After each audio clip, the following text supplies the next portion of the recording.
Bonsoir à tous, on écoute.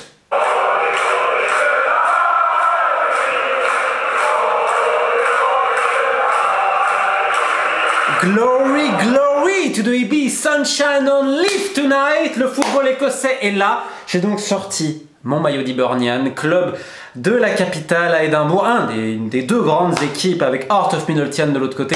Bref, la semaine en Coupe d'Europe, elle va être sauce écossaise, elle va être pour moi, avec évidemment, on va commencer quand même par le Celtic en Ligue des Champions, qui s'est imposé brillamment contre Rosenborg, 3-1, après avoir concédé l'ouverture du score. Alors on est pour le deuxième tour qualificatif de la Ligue des Champions, c'est le match aller. Rosenborg qui est empêtré par plein de soucis, le Celtic était donc favori, même s'il y avait pas mal de blessures, notamment en défense, et Moussa Dembélé également en attaque. Mais ce n'est pas grave, le Celtic a quand même, je trouve, vachement bien joué malgré cette ouverture du score. Ils ont déroulé notamment en deuxième période, ils ont tapé les montants, tout ce que tu veux. Derrière, ça reste un peu friable, mais globalement, avec Encham le milieu français, et Scott Brown au milieu, c'est la régalade. Scott Brown, il n'est pas là pour rigoler. C'est le capitaine du Celtic, formé à Hibernian. C'est un mec d'Édimbourg, Brownie. Alors il est complètement allumé un peu dans sa tête, il est capable de te mettre un tac de taré, mais Brown, c'est le professionnel. Aux entraînements, on ne perd jamais. Si tu es dans son équipe et que tu perds et que tu n'as pas donné 100%, tu vas voir un mec venir juste là, limite te postillonner à la gueule pour t'engueuler, pour dire qu'est-ce que tu as fait. Et s'il y a eu autant de progression chez les jeunes joueurs, notamment Hudson-Edouard, qui arrive l'année dernière en prêt, tranquillou, en mode Hudson-Edouard, gentil Hudson, mais tu vois, il part en tournée au PSG, hop, il a 2 heures de temps libre, qu'est-ce qu'il fait? Il va se prendre des hot dogs. C'est Hudson. Bon, Celtic, quand t'as Scott Brown, tu peux pas faire ça. Surtout que devant lui, il avait Leigh Griffiths. Les enfants. Et Moussa Dembélé c'est un bosseur. Hein. Dembélé, c'est on fait de l'athlétisme, on travaille les vidéos, etc. Le problème, il est un peu blessé là. Bref, Edouard a énormément progressé. Et là, il met un doublé donc face à Rosenborg. Encham met un autre but, la French Touch. Et même Encham, hein, qui est un milieu de terrain plutôt technique, qui a une capacité à se projeter vers l'avant, frappe de balle, etc. Cette année, forcément, il va être beaucoup plus suivi, attendu. Et je sais qu'il a un objectif de marquer davantage de buts, être décisif. Surtout parce que tu as Scott Brown, le capitaine, qui couvre. Et donc cette équipe du Celtic de Brendan Rodgers, elle est vachement bien modelée avec un Kolo Touré un peu en rôle de grand frère dans le staff. C'est vraiment intéressant ce qu'ils font, avec des moyens limités. Hein. Le Celtic, je rappelle, c'est un budget de D2 anglaise. Et je pense que ce projet de jeu, qui est vraiment très sympathique, pourrait aller plus loin et devrait passer contre Rosenborg au retour. Donc voilà, avec ces Français, je vous dis, c'est vraiment, il y a une vraie progression. Et je pense que d'ici 1 ou 2 ans, les mecs vont partir pour des fortunes en Angleterre. Même si c'est vrai qu'on regarde toujours le championnat écossais avec un œil un peu inquiéteur en mode qu'est-ce que c'est que ça? Mais demande à Moussa Dembélé combien ça l'a aidé d'avoir des Kolo Touré, des Brandon Rodgers et des Scott Brown ou des Mikhail Lustig au quotidien. Parce que je répète, mais Brown, c'est le clubman, c'est le capitaine. Ok, il vient de là-bas, mais c'est un mec, s'imagine même pas. Alors il peut être taré, tout ce que tu veux, mais c'est 100%. On ne triche pas avec Scott Brown. Ce n'est pas la cultura de la trampa, comme dira Unai Emery à propos de certains de ses joueurs. Bref. Maintenant, on passe en Europa League. Je vais juste... Bon, on va passer en Europa League direct. Hein, parce que je me fais donc, comme vous savez, les clubs britanniques. Et il y avait un affrontement pour moi de New Saints contre Lincoln Redims, c'est-à-dire le champion du Pays de Galles contre le champion de Gibraltar. Je rappelle que ces deux clubs-là étaient en Ligue des Champions au premier tour. Mais vu qu'ils ont perdu, ils ont été reclassés ici.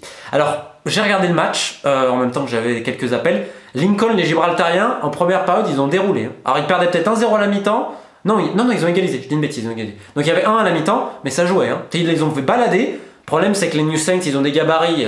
Ils jouent un peu à l'ancienne, les Saints. Et c'est assez intéressant cette opposition de style, avec, sachant le capitaine de Lincoln Redims, puisqu'il n'y avait pas le capitaine historique Roy Chipolina, pas plus qu'il n'était titulaire Lee Cascaro, l'attaquant policier qui s'est cassé 2 fois la jambe. C'était d'autres joueurs, des recrues, alors assez bizarre j'ai trouvé, mais derrière ils ont mis un des frères Cascaro, Ryan, et Ryan il rigole pas. Hein. Ryan il a le cul de Bafé Gomis, sauf qu'il fait 1m75, il joue défenseur central et il est pas là pour plaisanter. Hein. Et donc il a lu le jeu à la perfection, et Lincoln, donc c'est des mecs qui sont pas totalement professionnels à Gibraltar, même si la plupart d'effectifs a des contrats pro. Ils ont, je trouve, vachement bien joué. En deuxième période, ils étaient crevés, ils ont eu plein de crampes. Alors, légalement, on gagné 2-1. Retour la semaine prochaine à Gibraltar. C'est super intéressant parce qu'une de ces équipes-là va être au 3e tour. Si tout se passe bien, je couvre le direct la semaine prochaine au Victoria Stadium de Gibraltar. Mais match intéressant, en tout cas, je me suis bien amusé à le regarder. A noter que Cork City, champion d'Irlande, qui a été recasé en Europa League, eux, ils ont un bye, comme on dit, donc ils sont automatiquement qualifiés pour le 3e tour. Donc tant mieux pour eux. Ensuite, on a Crusaders, ce champion d'Irlande du Nord qui a été rétrogradé, qui a malheureusement failli à l'Olympia Ljubljana. Ils tenaient à 1-0 je crois à la mi-temps, ils prennent 5-1 en finale. Voilà, je rappelle que Crusaders c'est pas totalement professionnel, c'est une équipe qui est construite depuis des années. Ils ont complètement foiré contre Ludo Goretz, mais c'était un tirage impossible. Et là c'est pareil, c'est pas de leur niveau. C'est dommage parce que cette équipe de Crusaders, je la suis depuis vraiment 3 ans en Europa League. Elle a quelque chose, elle est attachante avec le petit lutin Hitley, l'employé de banque, des mecs un peu mal dégrossis, bref. C'est dommage pour eux. Dans les autres résultats, on a Dundalk, les Irlandais qui font match nul contre l'Arnaka, les Chypriotes, d'accord. Mais maintenant, on va parler Écosse, les enfants. Moi, donc j'étais un peu buzzé avec mes appels, mais je regarde donc Aberdeen-Burnley. Alors, en chambrant, Aberdeen, l'effectif, il a coûté à peu près 7 millions, et je vous laisse imaginer celui de Burnley. Et encore, Burnley, c'est les petits budgets qu'on dit de Première Ligue, mais là, ils font des achats à 20 millions. Donc entre guillemets, t'as pas de match. Je veux dire, Aberdeen devant, ils ont un attaquant, c'est Sam Cosgrove. Je vous jure, Sam Cosgrove, techniquement, c'est le néant intersidéral. C'est un mec, il a pas mis un but depuis qu'il est arrivé. Si, en amical contre West Brom la semaine dernière, ça a été un événement. C'est un grand dadais d'1m95, un grand échalas. C'est la bagarre. Aberdeen, c'est la bagarre. Ils ont pris un arrière-gauche, enfin un peu polyvalent, Oban, prêté par Watford, il est arrivé hier, il était titulaire. La défense d'Aberdeen, les enfants, McKenna, il doit faire 90 kg, 1m95. Ils ont pris Mackie Devlin, un Écossais qui était voilà, dans un petit club, Hamilton, qui revient en plus d'une très grave blessure. Le mec, il a donné. Hein. Ah, je peux te dire qu'il donne pas sa part au chien. Et c'était assez marrant de voir cette équipe d'Aberdeen avec ses valeurs. En fait, ils ont fait du Burnley. Et ça a failli marcher parce que Gary Mackay-Steven, un de mes joueurs favoris en Écosse, marque sur penalty. Bon, après, c'était compliqué. Et Burnley, pour égaliser, qu'est-ce qu'ils ont fait? Eh bien, ils ont fait du Burnley. Hein. Ils ont fait rentrer Sam Vokes. Alors, Sam Vokes, il a dû rentrer de vacances. Quand tu vois le maillot comme il le sert, tu te dis « Ah, je pense que tu as bien mangé ». Il a mis un but bourrin, ça fait 1-1, mais les enfants, Aberdeen, ils ont perdu le vrai Rooney. Adam Rooney. Le mec, bon, le Rooney, du moins celui qui a des vrais cheveux. Et comme on disait, Adam Rooney, have a party, bring your vodka and a Charlie, Adam Rooney.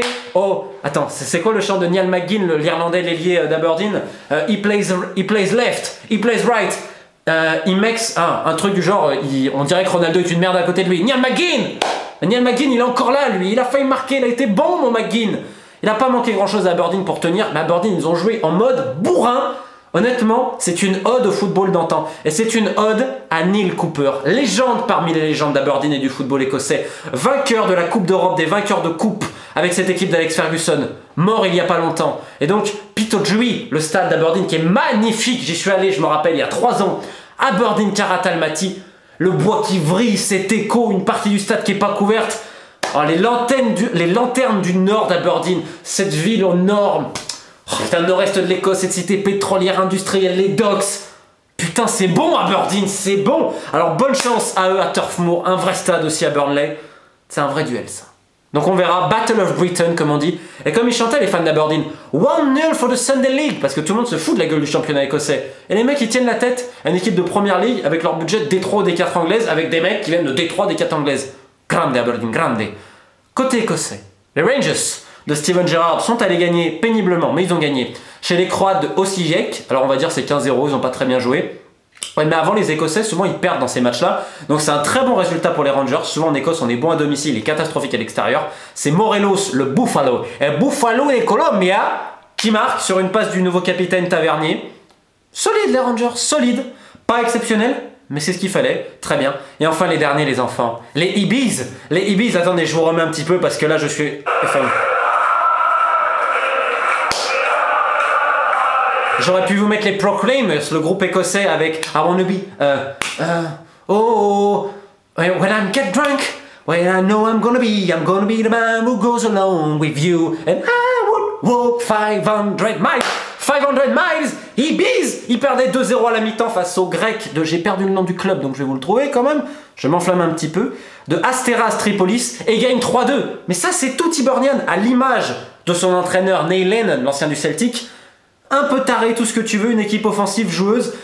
Les Grecs ont terminé à 10, ils ont forcé Ibis et ils marquent. Tu te rends compte? Efe Ambrose, qui est un mec, tout le monde se fout de sa gueule un peu en Écosse pour ses casquettes et tout, le défenseur nigérian, moi je l'aime bien. Il réduit le score et après Ibs continue. Le Suisse Canberra marque le but de la gagne enfin. Je sais pas s'ils vont passer, mais en tout cas, ils ont tout donné. Défensivement, c'est cata. Ils avaient pris 4 buts aux îles Féroé la semaine dernière, mais ils avaient gagné 6-4. C'est Hibernian, ça a son image. Même de ce club. Easter Road, le stade qui est ouvert à tous les vents et surtout aux mouettes. Je rappelle que là, il y a quand même un article dans la presse écossaise très sérieusement, du Scotsman, qui est exceptionnel. Quel est le problème entre le football écossais et ses mouettes? Parce qu'encore une fois, cette semaine, dans un match de coupe de division inférieure, eh ben, on a retrouvé... je vous laisserai lire l'article, vous allez voir, en plus c'est dans mon club de cœur, un peu Queen's Park FC. Il y a uniquement qu'en Écosse qu'on voit ça. Et donc cette ville d'Édimbourg coupée en deux, Hearts d'un côté, Hibernian de l'autre, Hibernian c'est le coin des Dogs, de Leaf, etc. Ils étaient plus de 14 000 ce soir. C'est un club qui a une telle tradition, qui est magnifique. Et dans une ville qui est sublime, putain. Et ça me fait tellement plaisir. J'espère que le football écossais va rejoindre ce troisième tour et pourquoi pas une phase de poule avec leur budget rikiki, le fait qu'on se foute de leur gueule et leurs joueurs un peu grassouillets et des fois pas trop techniques. Mais ça donne un charme, les enfants, ça donne un charme. Alors à côté, oui, Bordeaux va gagner à Ventspils, ou le fameux club boîte aux lettres de Pini Zahavi, l'Apollon Limassol, va gagner dans un club en Bosnie. D'accord, il y a le Vitesse Arnhem, je pourrais vous parler de plein de choses. Mais le football écossais, il est là. Il est là parce que j'ai vécu là-bas et... En fait, c'est pas... Je vais pas vous dire que c'est magnifique, je vais vous dire que c'est loufoque, c'est authentique, et c'est ce que j'aime. Donc, glory, glory to the Ibis. Je pourrais vous chanter quoi? Hail, hail, the Celts are hail. Et je pourrais également chanter follow, follow, follow, we will pour les Rangers. Autrement, glory, glory à la Lanterne du Nord et surtout à Neil Cooper, légende parmi les légendes du football écossais et britannique. On lui fait un petit salut de Will. Allez, on se retrouve très vite et vive le football.